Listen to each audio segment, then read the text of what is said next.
Thank you, Mr. Speaker. My topic for this evening is assassinations. What have we allowed ourselves to become? Are we no longer a nation of laws? Have we become instead a nation of men who make secret arrests? Are secret prisons now simply another tool of the federal government law enforcement? Is secret rendition of individuals now permitted out of misplaced fear? Have we decided that the writ of habeas corpus is not worth defending?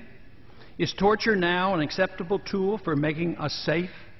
Unfortunately, the single answer to all of these questions from the leaders of our country and to many of our citizens appears to be yes.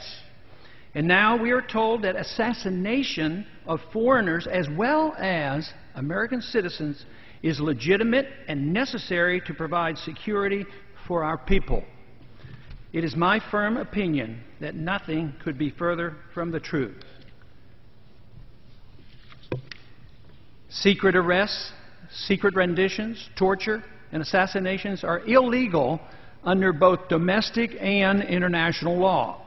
These activities should be anathema to the citizens of a constitutional republic. The real threat doesn't arise from our failure to torture. Rather, desensitizing our nation to the willful neglect and sacrifice of our civil liberties fought and died for over the centuries is the threat. The concept of habeas corpus existed even before King John of England was forced in 1215 by his rebellious barons to sign the Magna Carta. This basic principle and expression of individual liberty, which has survived 800 years, greatly influenced the writing of our Constitution and our common law heritage. Today, we hardly hear a whimper, either from the American people or a stone silent U.S. government as our cherished liberties are eradicated. Instead, we have a government that deliberately orchestrates needless fear and makes people insecure enough to ignore the reality of their lost liberties.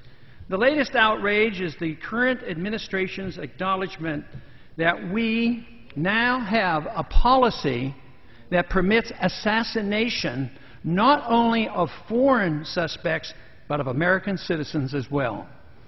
Of course, the CIA has used secret assassinations in a limited fashion for decades, despite international, domestic, and moral law.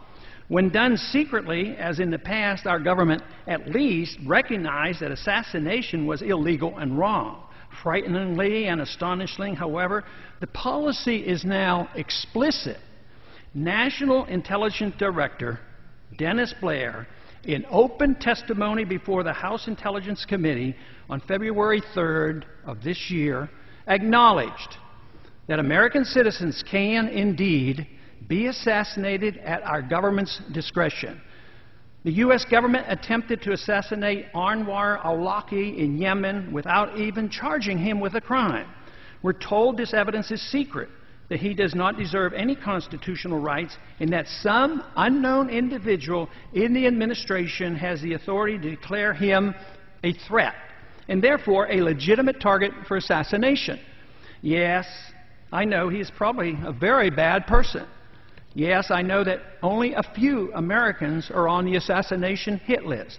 Yes, I know that artificially generated fear makes a large number of Americans inclined to applaud this effort, which supposedly will make us safe. But if this could become standard operating procedure and a permanent precedent is established, let me assure you that this abuse of the law will spread. It's time for Congress and the American people to wake up to the realities of the dangers we face. We must remember as members of Congress that we have taken an oath to protect and defend the Constitution from all enemies, foreign and domestic. It should not be that difficult to distinguish the difference between the danger posed by the underwear bomber and the danger posed by a government that endorses secret prisons, torture, and assassinating American citizens. And I yield back the balance of my time. The gentleman yields back.